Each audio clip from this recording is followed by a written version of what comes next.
নাসির আছে কালকে। দীপ্তি ও নাহলে লেজেন্ড বয় শামিমকে নিয়ে না। ও চমৎকার গোল মেদিনীপুর কিং নাড়ু, দারুণ গোল করলো। 4টি গোল কিন্তু করে নিজের দলকে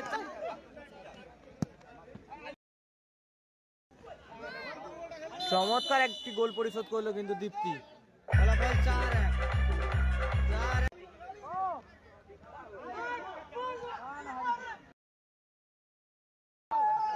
আবারও গোল মেদিনীপুর কিং নাড়ু 5টি গোল করলো। বলতে ম্যাচ অফিসিয়ালে লম্বা হুইসেল। এই গ্রুপের খেলায় এইমাত্র পরিসমাপ্তি করলো মেগা